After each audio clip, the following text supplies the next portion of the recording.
that's the reason I'm moving forward. I've accepted that I'm not okay. Little sushi and pregnancy test for lunch. You know. What was Chloe like in those first few months? Like, what was the personality like?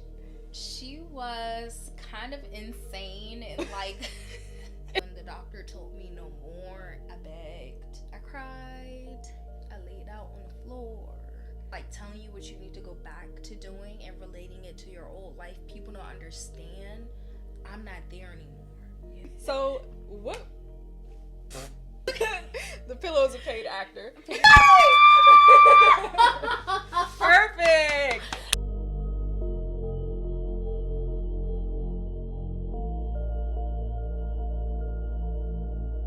Hey guys, welcome back to In a Perfect World, and welcome back to our very first series, A Glimpse of Her. So this month, for Women's History Month, we are navigating the stories of women and navigating grief, growth, and perseverance. I think it's very important for women to have a safe space, a place for healing, and just a place to let everything out. So joined by me today, we have Rachael, the owner of Chloe's Corner. Hi everybody, my name is Rachael Ellerby. I am the owner of Chloe's Corner, and I am excited. I can't talk. I am excited to be here today. It'll flow. It'll start to flow. I know. Oh my gosh. So, thank you for being here. Yes, thank you for having me. I'm excited. For driving 40 days and 40 nights to get here. That's how I felt, but I was like, I'm going to make it no matter what, because I've been watching regardless, just for like a little secret like watcher, and then just being in college and then here and there, and I'm like, oh my goodness. When you reached out, I'm like, of course. Yeah. Yes, please. And it's so funny because you were like, let me know if you pay for studio time. And I'm like, me in my bed. I'm like, okay, another 15 minutes. I was gonna offer studio time because I'm like, okay, my husband does this, so I'm like, he's like, babe, make sure you're there on time. I'm like, period, because like I'm not playing. Like he's like, you don't play with people's time. I'm like, but you know I'd be late. Oh like I gotta do my face and stuff. So I'm like, he got the tab, you know. Oh, you he don't know it. He don't know it yet. But he would have had the tab. But it's at your house, so let me know. Love that. What are men for? You know, besides picking up the tab. You know, picking up the tab as well as paying it forward when, you know. Shout out men. We love men. Yes, we good love men over here. Good men. Good men. Yes, absolutely. But yes, I'm so happy you're here. I'm ready to get into it. Let's do it. I am nervous, but I do love your energy. Your energy is helping me a lot. And I know it's like, well, this is your studio. You're supposed to make the energy. Yeah, but no, sometimes sometimes I feed off, you know? Yes, what I will say is I just honor your ability to make everybody feel comfortable, one. Thank you. Two, I just like honor the space that we're in. I feel very comfortable. And then lastly, I feel like it takes a strong person to be able to be willing to be uncomfortable. This is such an uncomfortable topic, but once you kind of like get into the layers of it, we realize that we are all humans who are dealing. Period. Yeah. I'll leave it at that. Beautiful. And though I am dealing in a way that others cannot imagine, we're all dealing. Mm-hmm. And so it just takes one person to say, hey, I want to hear your story. Yeah. It's awkward. It's uncomfortable. It's deep. It's layered. Can I hear it? Yeah. I don't know what I'm going to say to it. I have had people say the most awkward things and I feel like they can't ever talk to me again because of it. And I'm like, it's just a reaction. So I'm like, it takes a brave person to just speak and ask questions. So Thank you. Thank you for having me. See? Shout out to you. Thank you. Okay, let's get into it. So before we get started, could you give an overview of what Chloe's Corner is? Yes. Mm-hmm. So Chloe's Corner was created in honor of my daughter. Of my daughter, Chloe Ellerby, Chloe Nicole Ellerby, and she was born on April 12th.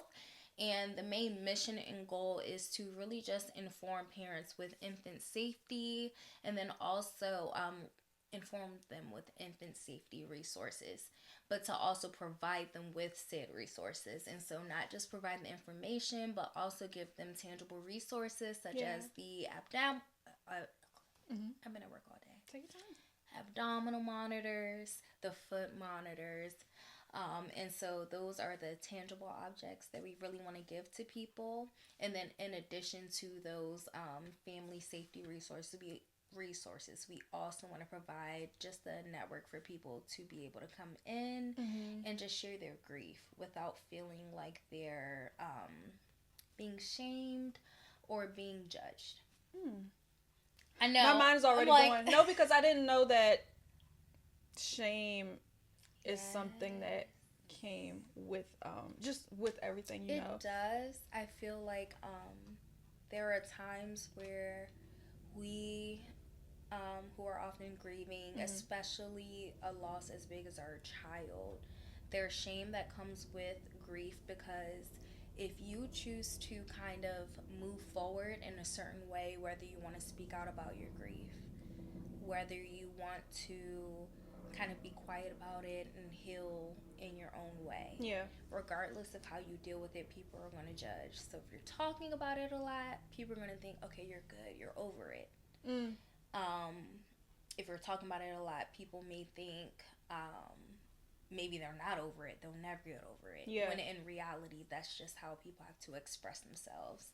And then people who never talk about it, you know, it may be seen as them avoiding it.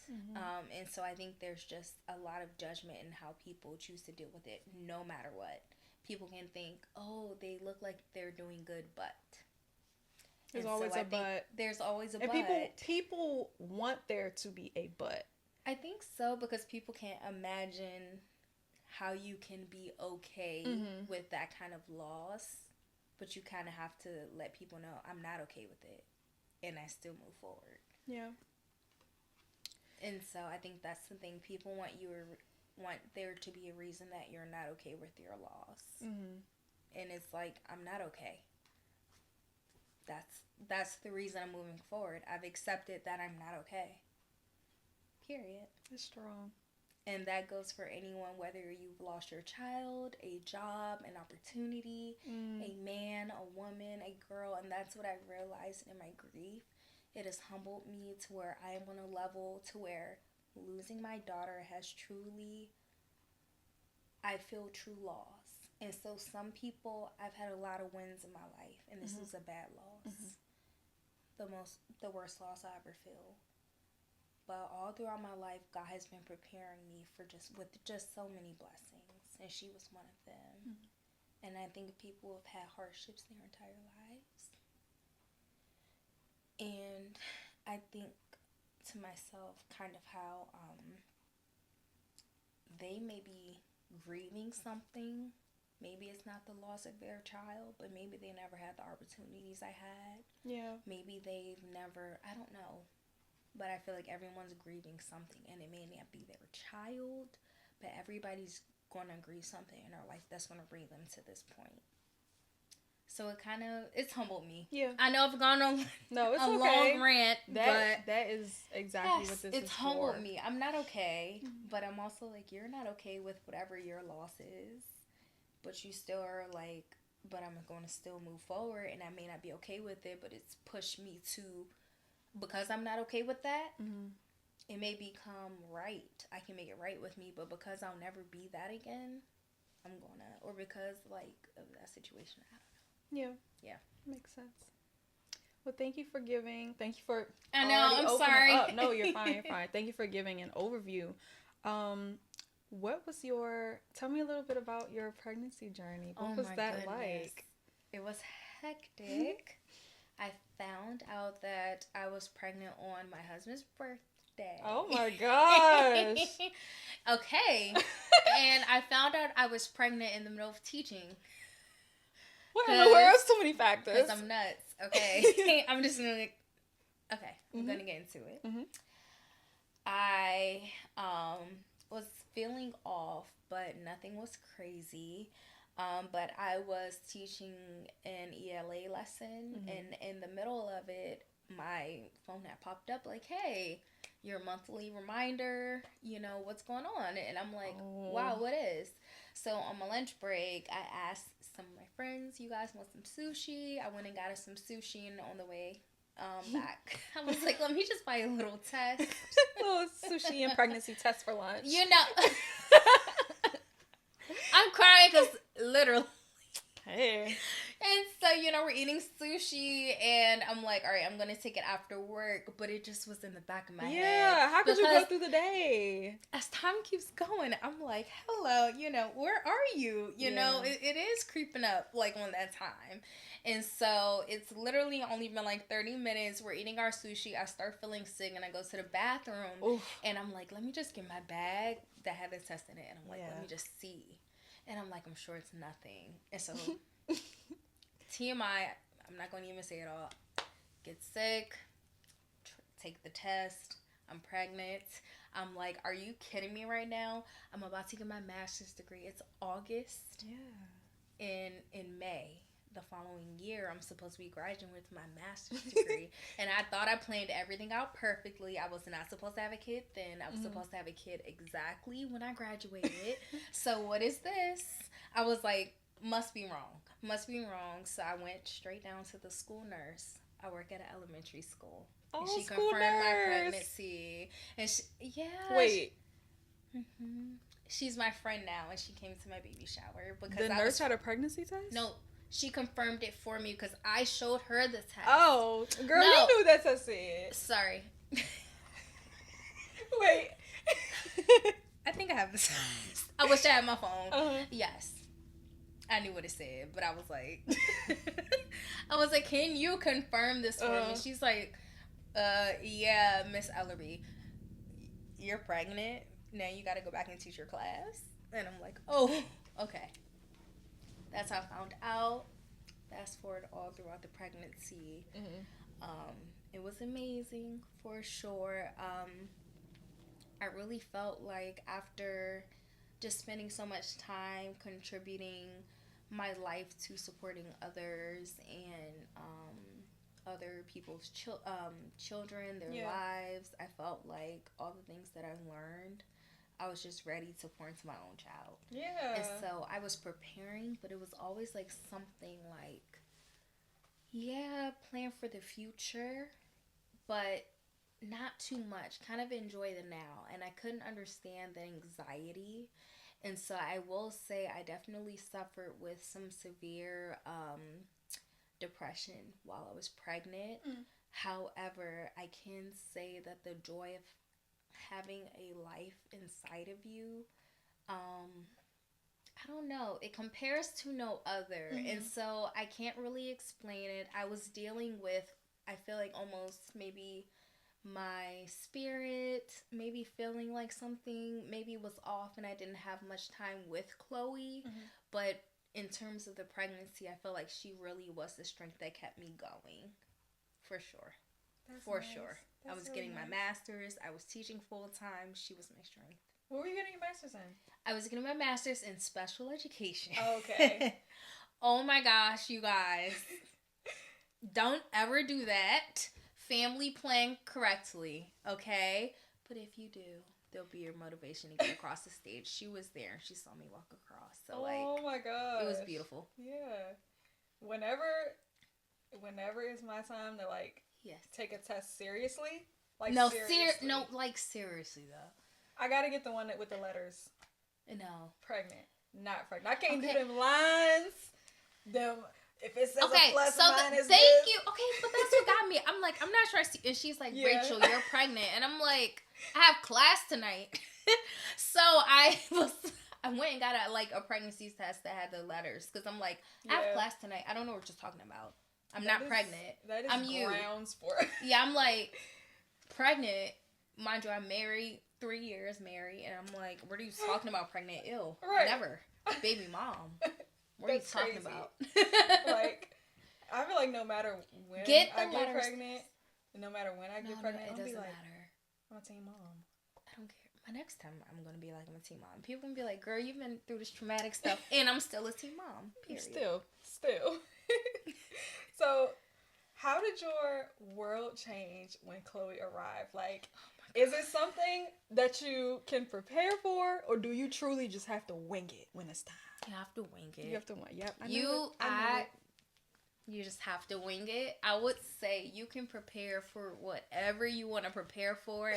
I would say if you can afford all the extra things and you want to buy them, sure. Mm-hmm. But I would say most importantly, like people say, it is cheap to raise a baby. It is. Or it's cheap to care for a baby, bare minimum. But it is very expensive. Okay, go ahead. I was going to say, it is very expensive to truly nurture a child. Okay. And so, yes. Oh my gosh, yes. Oh, no. I was going to say, if you want to just feed and nurture a child, yes, there are the bare minimum things that, like, the milk, different things at the beginning. But I would say that really preparing yourself and knowing the kind of parent you want to be. I'm not saying one way is right or wrong. Right. But being intentional. And sometimes it is buying those items. And I will say, like, which leads into Chloe's corner. I will say that, yes, you can raise a kid in terms of just, like, maybe those small things. And that's okay. I feel like parents have to do what they can do. Right. But when you really make a plan on kind of like how you imagine your world being and you see your child for the first time, it's like you want to do everything you can to protect them. You want to do everything you can to protect them. And so I would just say that, I don't know, my perspective on having a child was any amount of money, any amount of care, any amount of everything went to my child. But I also feel like there was a level of anxiety in that I can now see. Mm-hmm. So there's that balance. Yeah. Whatever you think it is to be a good parent, double it. So, like, for me, I'm like, okay, you think diapers, double it. So I'm like, yeah, it's not a lot. And maybe it's not a lot. Like, bare minimum, it's not a lot. But, like, whatever you think, because, like, you. Yeah. Like, think of how bougie you are. I could tell from, like, how beautiful it is. Please. And so when I say having a child is cheap, please, like, sorry, I'm all scattered because I'm also nervous too. But I'm like, no, having a child is cheap, but it's like in terms of like, think of you as a person because you don't know how long you're going to have with your child. You hope it's longer than with you. But at the end of the day, I think when having a child, I just imagined, oh, wow, I can give her this and more. Yeah. And so I think too, like when you have a child, you got to wing it. But when you see them, it's like, I want to give them this. It's like, yes, I can just do this. And you take that as a parent. But it's the fact that I want them to have more that just, like, makes you want to excel, period. I always talk about on here, anytime I have a mom or a mom comes up, yes. Moms are like unicorns to me. Like, from the moment y'all it's like push the baby out. It's like any mom in any, like, way or setting, yes. Yeah. And like, I used to hate that because I'm like, before I didn't know if I really wanted to have kids. I hate to say that. Yeah. I almost felt like, I don't know. I was like, people have kids just to, like, raise and many them. I not that I like, didn't see the purpose, but it was almost like if I didn't, I'd be okay. I get that. Yeah, I was like, what was the purpose? However, now, obviously, I see it different.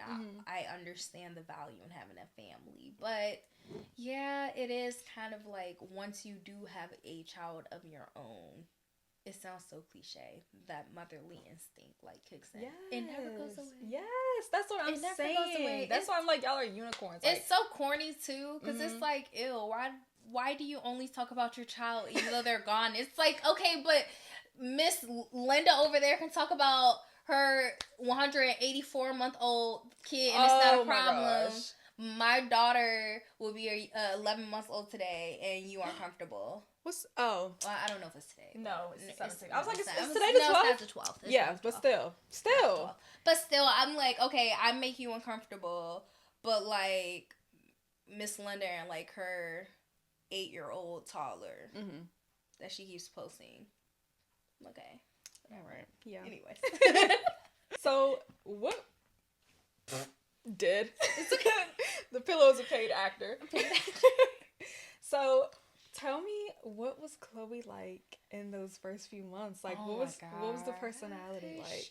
She was kind of insane and, like, insane. A hilarious way. Mm-hmm. Some of my favorite memories of her, one of my very first is when she came home immediately. We had to stay there for a few days because I had a C-section, and my blood pressure was up super high, and it was an emergency C-section. How would I have known that? I wouldn't have I known mean, that. But yeah, still. but still, I mean, I talk so much on social media. I wouldn't even. No, but either way, it was like an emergency C-section when I had her, and we were so close to losing her then. And a part of me almost just feels like we were just given so much more time with her because, like, I talk about that anxiety during pregnancy, and then even during delivery. All of the doctors, like, so many things went wrong, and then she ended up being born healthy completely. So it was just like amazing. Yeah. And so I will say, like, her first few months, and just those first few days were just great. Her personality, I was talking about a memory that I had with her. Okay. My little brother was holding her, and she was crying and crying and crying, and he was like, okay, I want to take a video of you. He went to put the phone on her, and she started smiling, and she was only a few days old, and my brother was like, what is wrong with her? Like, she's a paid actor. Like, what is, this baby's a robot. She's a robot. She's not real. And I'm like, oh my gosh, don't tell me my baby is like a troll, because we always used to fake in my family, like, oh, this person's a troll. They're messing with us, all this other stuff. And so just her little personality fit in, because every time we tried to get a video of her acting up, acting crazy, she would always just... Playing y'all. Yep. She's like, nobody's going to believe you. And I'm like, you're 2 days old. Nobody's going to believe you. So, yeah. Gaslighting. That's what that was. Like her dad. Oh. No, I'm joking. Poor dad. I'm joking. Was she... I'm just curious. Was she a baby that slept through the night? No. Ever. She never slept through the night. She kept me tired. I would say, though, I enjoyed those times. It made me extremely tired. Even till this day, I wake up at those, like, times, period. Oh, my gosh. And my husband gets so annoyed. He's like, you need to go to sleep. You need to do... And I'm like, I'm just a mom. I'm so sorry. I don't know what I need to do. I'm doing therapy. I'm doing all the things. But, like, it's just that motherly instinct no matter what. Yeah. And so I will say for sure, it's just, no. She did not sleep through the night. She didn't let me get any rest. And now in hindsight, I love that. Yeah. It's the memories. I have the random videos. I love it. That's beautiful. So wait, you were going to work running on like these 2 hours of sleep? Yeah. Lord. Yeah. I remember my coworker had a baby. Well, he's a dad, but still. It doesn't matter. Yeah. Because, like, I was waking Darnell. I mean, it does matter. Because I'm going to say the mom's going to kill me, but, like, it also depends on how involved your husband is. Like, I talk and, like, laugh about Darnell all the time, but that's because I know I can pick with him. Like, all seriousness, he's perfect. Yeah. Because I'm like, all the things I go through, you know, he also goes through too, and he doesn't mind. He doesn't see it as I'm bugging him.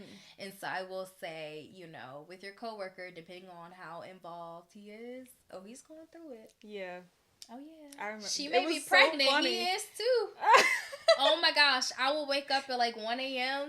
That Royal Farms was open. Yeah. Royal Farms. I wish we had a hungry. cookout You're down hungry. Here. Right. Get up. A cookout. Okay. I love cookout. You been to cookout? Maybe when you're pregnant, there'll be a cookout. Down here? No, I think we're going to get Royal Farms. Is that you? No, please. Okay, I ate Royal Farms all the time. It was good. And then I ate it afterwards when I wasn't pregnant anymore. It was really nasty. Oh, man. Only good when pregnant, though. It was just the funniest thing seeing him go through that, because he would come in so tired. And you wouldn't tell. You would only know if you, like, asked him. I'm like, you good? He's like, yeah. I'm running on 2 hours of sleep, 3 hours of sleep. The baby was crying all night. I'm like, you look fine to me, brother. You look fine to me. But also, you're also, like, in, like, a little, like, alternate world. People say it's, like, the newborn, like, trenches. It is. So it's is it like adrenaline rush, you think, too? It's an adrenaline rush. That's what it is. It's the alternate life, though. It's like you're spending all your night being a totally different person than you are. And so it's also, like, I don't know. I think too, when you're also in the outside world, you know that what you're pouring out, hopefully, in the outside world will also help you when you have to go back to your family too. Yeah. And so you're tired and you can get caught up in the hustle and bustle of life. You definitely, sorry. No, you're fine. You definitely can, for sure. But I do think that, I don't know. I think that when you understand the importance of family and trying to make that time work out, you can make it work. You make it work. Shout out to the parents. We love Shout the out parents. to the parents. To the parents that stay up every night. To the parents that just go the whole 9 yards, you know. Is it 9 yards? 9 miles? The yards. whole 9. The whole 9. Let's just say 9. Yeah. That's why I need to. I'm not the person that. I need to start using analogies that I know. Right. So, as you mentioned, you said Chloe was here for a beautiful 5 months, and her birthday is coming up. I wanted to ask if you had heard about SIDS before everything happened, because, sorry. No, I just wanted to say, I feel like there is this misconception that there is no information surrounding this topic. Even like if you look it up on Google, for example, it says unexplained, no signs. So I'm like, yes. What does that mean? Yeah. Okay. I don't So get that. to be completely honest, Okay. I looked it up, but to be totally transparent, one, you see the number, and you see 1 in 4, and you think of all the statistics you see. And I'm gonna be honest. I think of we went to high school together. Think of all of the high school, I don't want to say it on here. High school, massacres that we seen. Yeah. Yeah. I mean, we went to school together, We so did. like, and like we've had a lot of craziness at the school, but like I'm here, you're here. Yeah. I think of just the amount of truly times God has brought me through. And if you're not a believer, I just think of how many times you've been to a mall and you've walked out fine. So you may like look up a story, and it's like that's so sad, and you think like if that happened to me, it would be sad. But the same way that you look at like a car accident happening is the same way you look at that statistic. Yeah. Because you absolutely can't imagine it happening. And so I do think too that we as parents, another or maybe like a misconception, maybe not necessarily that, but we also think everything is preventable. And it's like, including a car accident, we think that's preventable. It's not. You can do everything correctly on the road and someone can choose to slam into you. Just, you're on your way home from work. Yeah. And so I didn't realize the same way that I looked at a car accident that someone I knew may have been in compared to, looking up the statistics. I looked at every single thing when I was first found out I was pregnant. Ooh. I looked up the ways to lose a baby, or you may lose a child within the first few weeks of pregnancy. And then the second trimester, check. Third trimester, check. And then we had some complications in the end, C-section, and she was 36 weeks instead of 40. Okay. We got her out super early, but we got her out and we almost lost her. And so it was like, okay, we, missed having a stillbirth, with her. And so it was like, we're in the safe. And I was still kind of like looking for those things, almost checking off those boxes. Yeah, it goes back to that anxiety you were talking about. Yeah, and it's not till now, of course, that I realized that there are parents that feel my anxiety until their baby's 30 maybe, and they don't know why. And they're like, I feel this overwhelming anxiety. Maybe they have 10 kids and it's that one kid. And they're like, I don't know why, and they can't enjoy that time with that kid. They're always worrying about that kid. They're always something about that kid. And they're like, okay, they made it to this birthday, 21, 25, and maybe they don't make it to 30. And I think that some parents may always have that maybe weird impending doom feeling with certain kids. And I think that sometimes it goes beyond,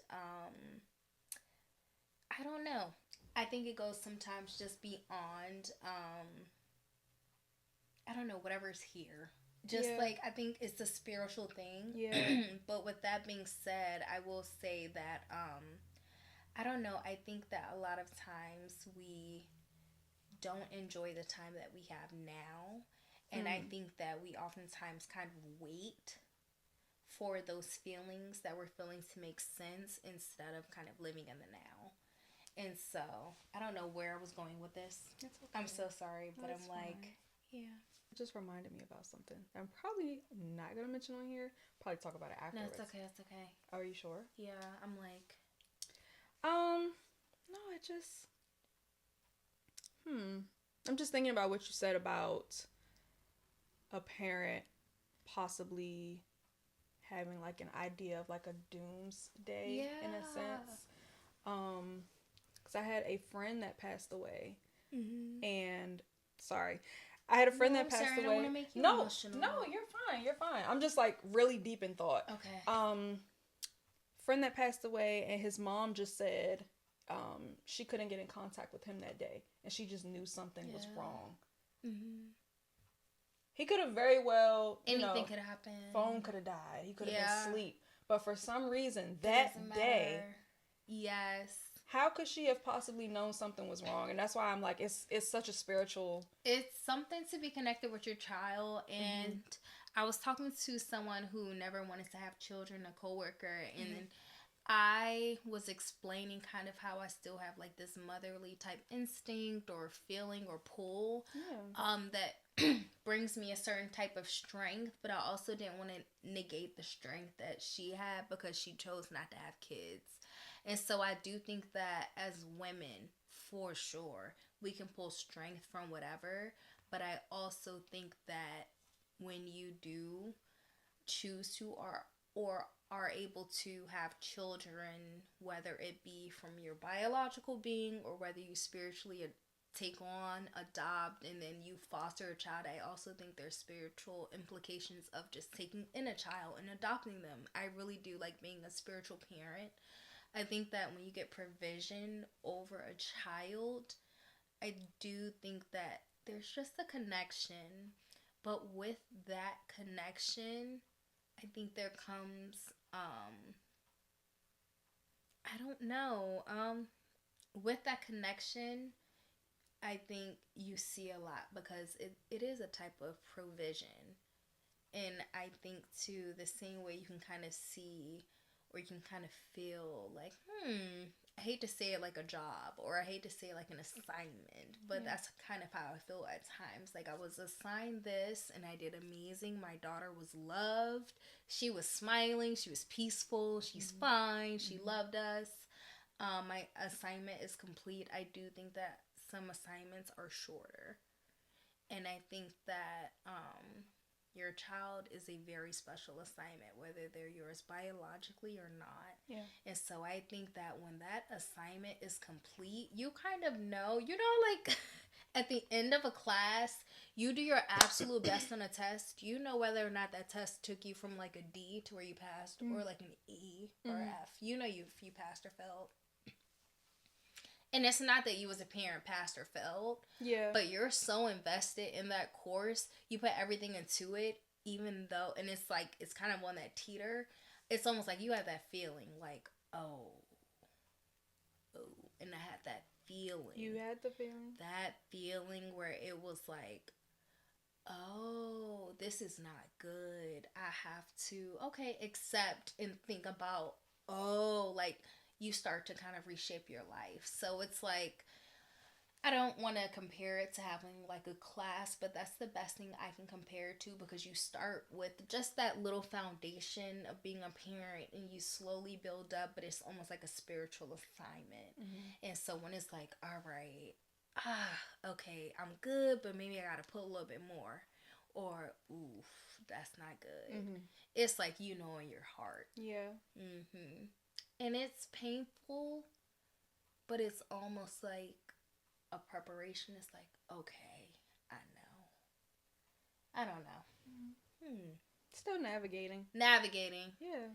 Still navigating now, but thankful also for like God. Literally. On Instagram, I know. you have a very... You said what? I'm waiting because this is my... You have a very lighthearted approach. Yes. Some might say dark humor. Yeah. I'm going to say lighter approach to Thank you. just sharing what happened, how you're coping with everything, and yeah, just your journey. Yes. I wanted to know, I was really curious about this. Yes.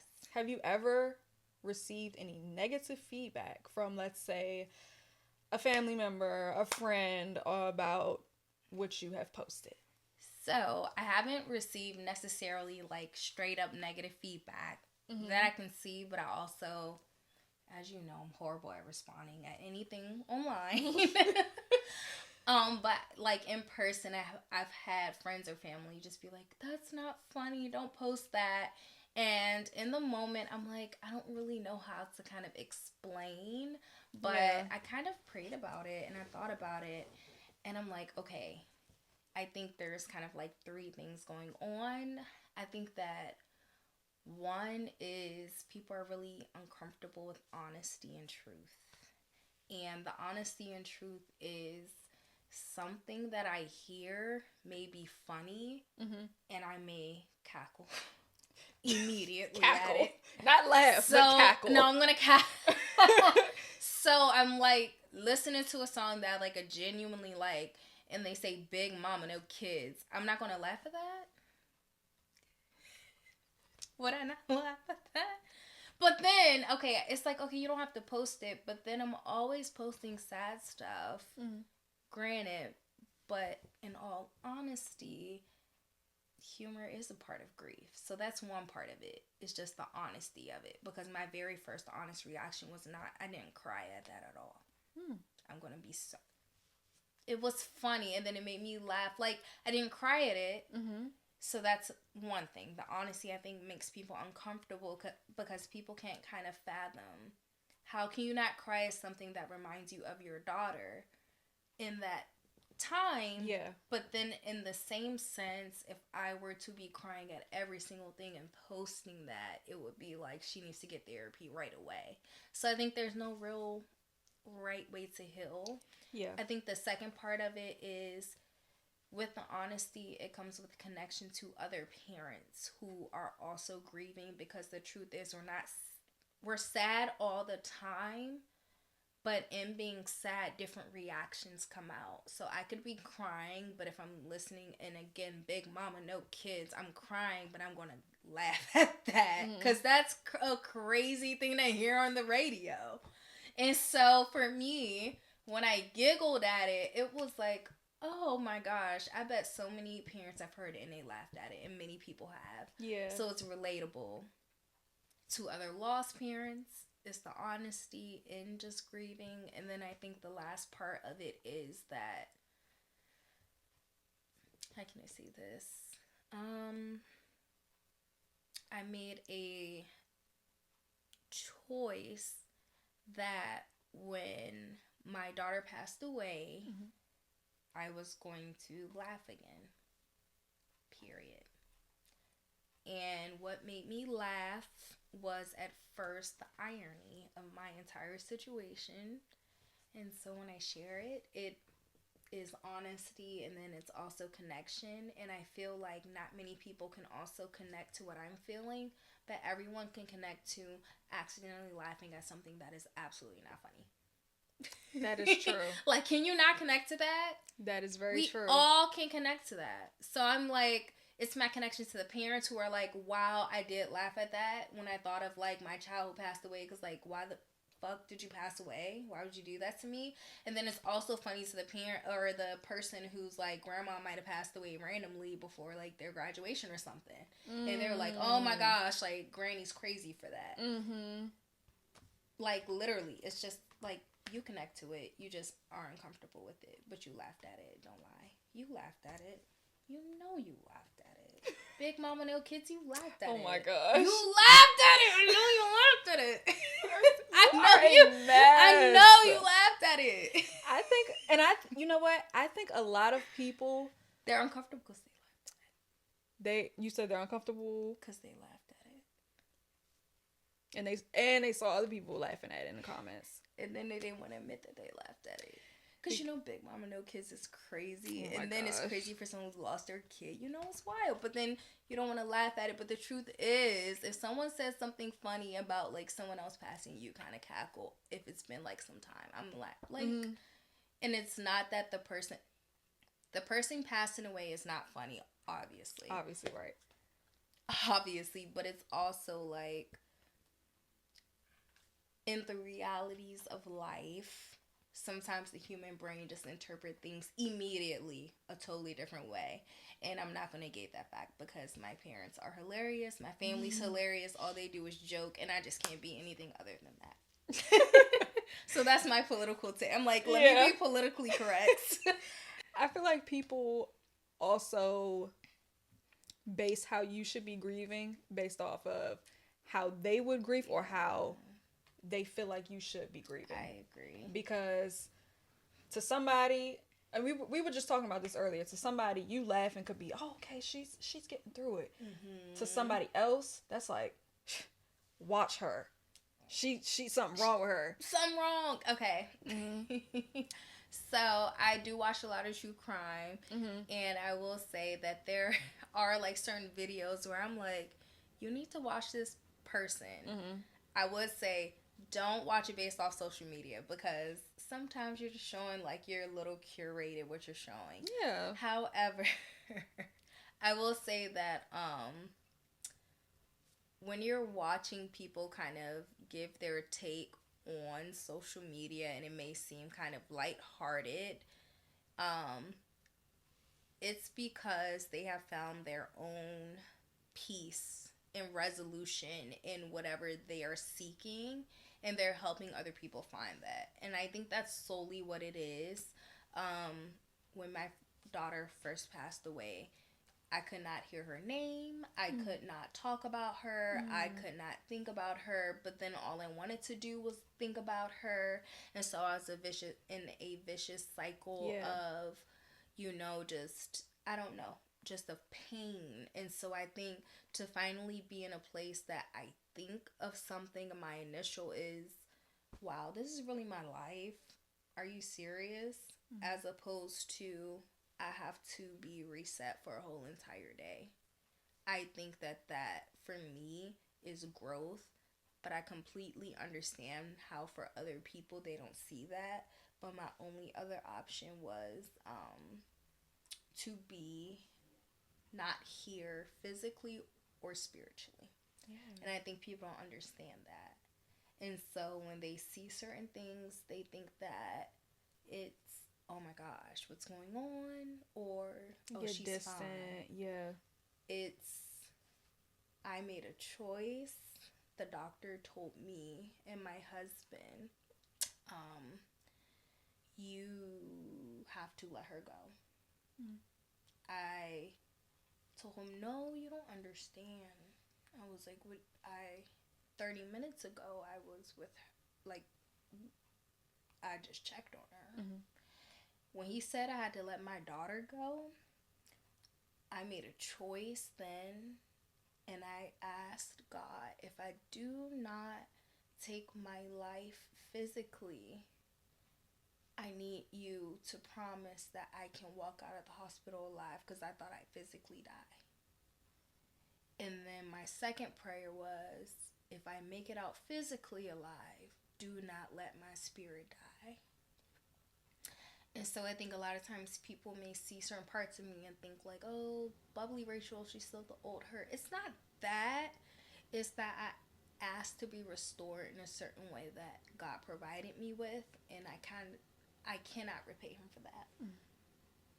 And so I think too, the happiness and the joy and sometimes the laughter and the deepness that people see, it's not coming from, I don't care. It's coming from, when the doctor told me no more, I begged, I cried, I laid out on the floor, I screamed, I think I was like punching a wall, I threw the trash can, I was kicking, I don't know if I threw up, but I felt like I'd throw up. I don't even remember what I did. So many like family members were there. It was just a huge mess. Police were there.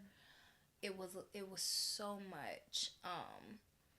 And when I think back on that night, nothing could have prepared me. I thought I would die that night. And so I think too, for me, I think I'm just grateful to be here. Because as a little girl, no one could have told me little Rachel would have been in that hospital room. And a doctor would have told her that the little girl that she just was like, we were just in Walmart buying milk. Mm-hmm. What do you mean? We were Walmart buying milk, watched the movie. She went to sleep, went to go feed her. And so I think a lot of people don't understand what it takes for you to come back from that.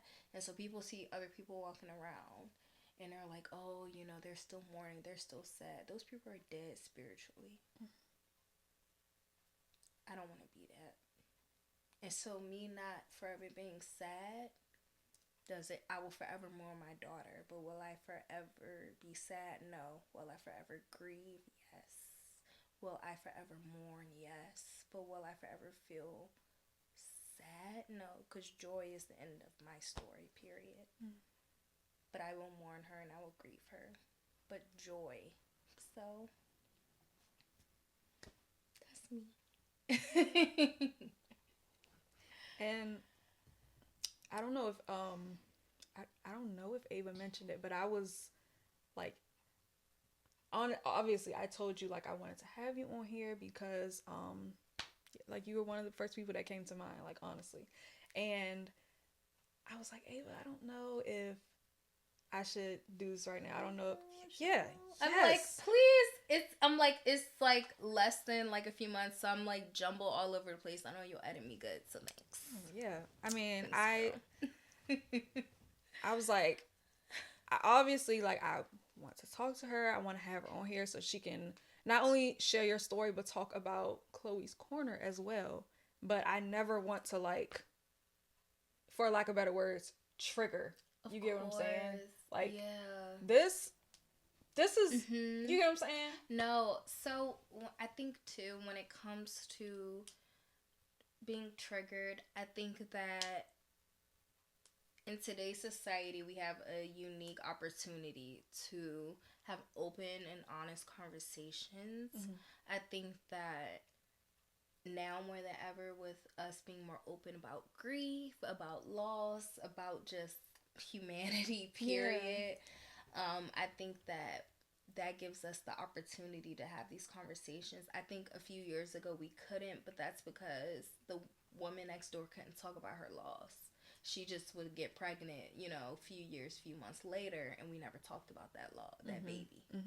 Yeah, we just don't talk about it. So it's like, it's not that the laws, didn't happen. It was just never talked about. And so I think that the more that we open these conversations, I think that the more that, I don't know, I just think that transparency really is what it's important. Yeah.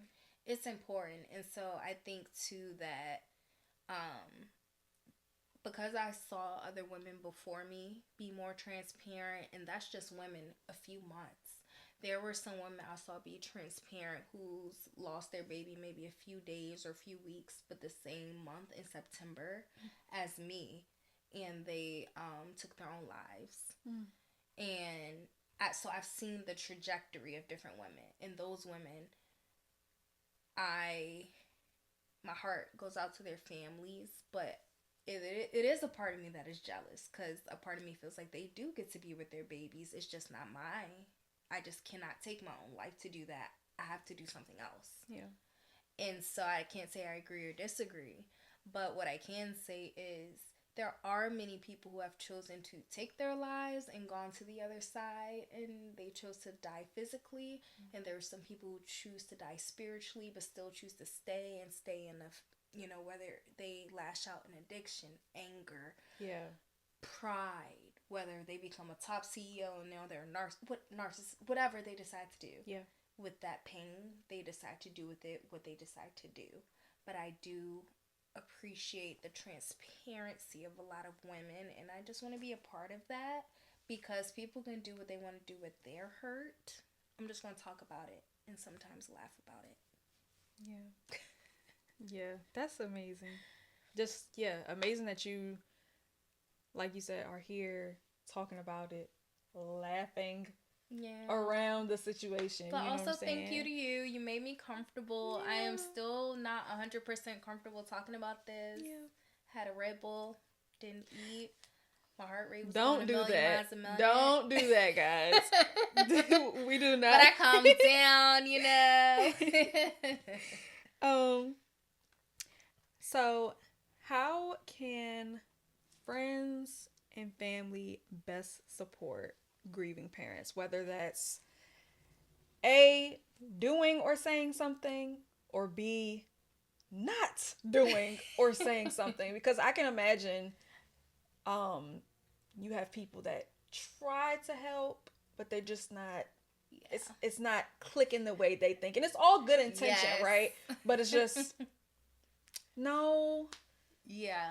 Yeah. Okay, so I'm a little different, and so I don't want to speak for all people. Mm-hmm. When people say like the basic things to try and make you feel better, I personally do not take offense to them. I know some parents are like, don't say that to me. Like, oh, I'm going to hold my baby tighter. For me, I'm like, please hold your baby tighter. Oh. Some parents say like, this scares me. This wants me to like, check on my baby more. And some parents feel like, this wasn't what that post was for. For me, I don't feel that. Okay.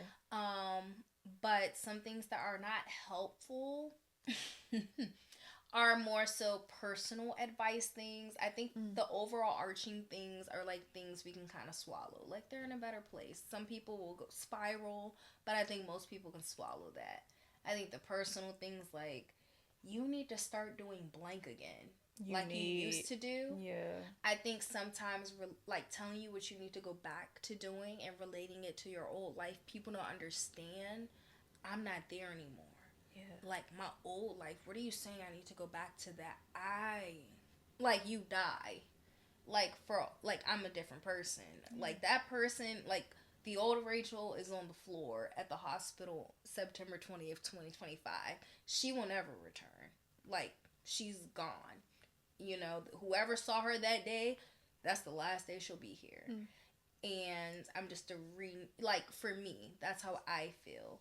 And so I think too that I don't know, it just comes, I don't know, a certain point in time where you just kind of have to have a whole entire just new outlook. Yeah. You touched on it a little bit. I feel like a lot of my questions kind of intersect, which is a good thing. It's a good thing.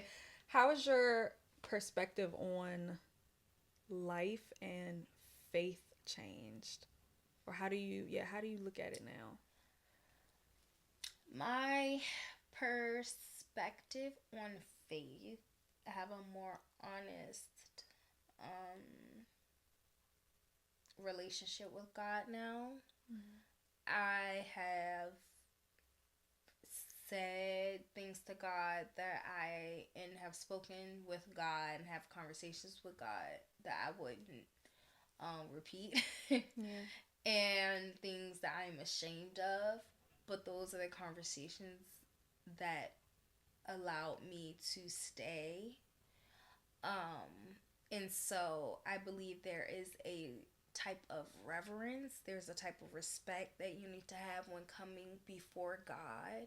However, I do believe that going to God with your honest feelings, your honest heart is most important, and let Him correct you. So that's the biggest thing I could learn from my faith.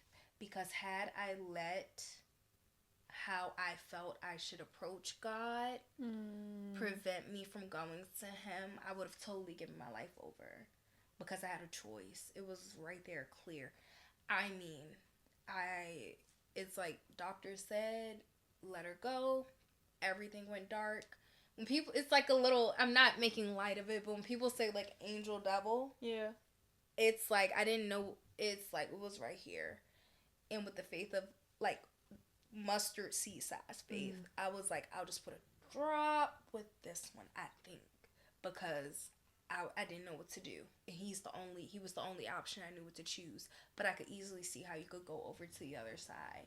And so I do think too that when you kind of make that choice to choose life, you kind of go with it full force. I know some struggle, but for me, I had no option. And so I'm not perfect with God at all, but I am trusting Him, and I'm ready to rebuild a relationship with Him, because when I had nothing else and I asked for like a lifesaver, it was like I was in an ocean. It was so dark. I didn't hear my husband. I didn't hear anyone. I just like dropped to the floor because like my everything stopped working. Police were there. I just like dropped to the floor in the hospital, and I like couldn't move. And it was like I just saw the two different sides of my life. The easiest option was to surrender to the other side, but I chose to hold on, and it had to be for a reason. And I'm not saying that's everyone's story, but for me, I think I'm still holding on to that little bit of hope that I got in the hospital. The only reason I walked out of there is because I held on to some kind of hope that I can make it out. And so every day that I hold on to that little bit of hope, it like grows bigger and bigger and bigger and bigger. I love that. I'm glad you're here. I'm glad to be here. Is that a weird thing to say? I am. No. Truly. Because like you said, it is. I needed to be here. I was so nervous and everything. Oh my gosh. Well, before we wrap up, I have a surprise. Okay. So, in preparation for this episode, I wanted you to leave with something. I wanted us to leave on a bright note. Okay. So in preparation for this episode, I reached out to mom-owned businesses. I reached out to women-owned businesses, and I am very happy to announce that we're going to be donating $150 today to Chloe's Corner. Thank you. No, thank you. I need to let you know that we're registering to become a nonprofit because we're in the works of getting a grant. Yay! And like that money's gonna help with our expedited fees because our no, I'm serious.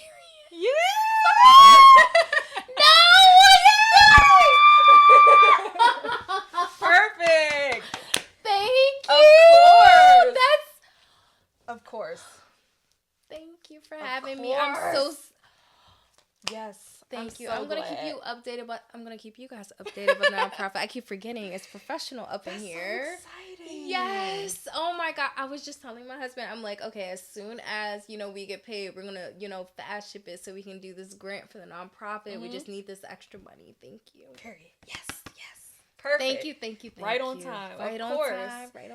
I wanted to just give a quick shout out to the businesses that did donate. First we have Pure Light Mental Health Services by Sharon. That's my mama. We have Girls Becoming Her by Rachael. We have The Main by Seema, and we have She Her Go the brand by Paris. So I want to thank you guys so much for thank you guys so much. Yeah, just for donating, and please go and check out Chloe's Corner. I'm going to leave it in the description. Actually, can you give a brief overview about your goal? Yes. Our goal is to make it to $5,500 by April 12th, which will be Chloe's birthday. And if we don't make that goal by then, that's totally fine. We're just super excited about the families that we'll be able to help and support.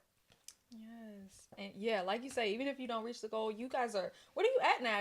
We're at $2,455. We may be above that, but we'll be providing families with diapers, wipes, all the baby essentials, as well as those breathing monitors, abdominal and feet monitors, just all the safety things. So perfect. Beautiful.